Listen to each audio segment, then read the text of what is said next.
எங்க பங்காளிக்கு நல்லபடியா சூப்பரா சிறப்பா பர்த்டே முடிஞ்சிருச்சு. இப்ப 2 பேர் கமலஹாசன் ஆனா ஒரு தம்பி கமலஹாசன் சொல்றாரு. அது அது அப்புறம் என்ன ஒரு முக்கியமான விஷயத்துக்கு நாங்க வந்திருக்கோம்னா, வந்த கண்டென்ட்டே மறந்துடுவேன்டா நானு. அப்போ உங்க அம்மா ஓவியந்த கண்ணு சரி சரி அதை விடு. சரி இப்ப கண்டென்ட்டே மறந்துடுவேன்டா இருடா.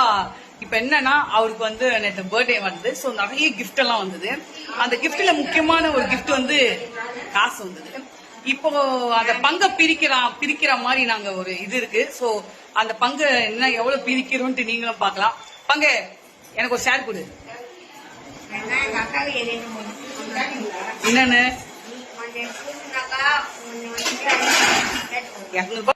200 ரூபாய் வந்ததுங்க.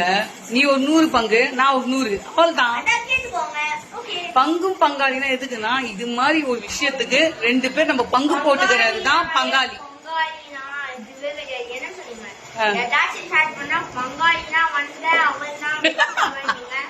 உஷாரா இருக்கான், தெளிவா இருக்கான் தம்பி. கரெக்டா எங்க போடணுமோ அங்க போட்டுருக்கான். அப்படி பங்கு தரமாட்டேன்.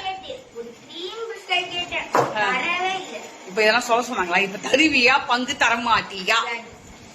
கன்ஃபார்மா? நாளைக்கு எனக்கு பிறந்த எல்லாம் கிஃப்ட் பண்ணாலும் நான் தரமாட்டேன். எப்போ இங்க நான் அப்படியே பிறந்த நாள் மறந்துட்டேன் பங்காளி நானு.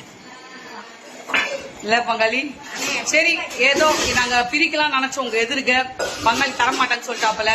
அவர் மனசு எப்ப தராரோ அப்ப அந்த வீடியோ நான் போடுறேன். பங்காளி வணக்கம் சொல் பங்காளி.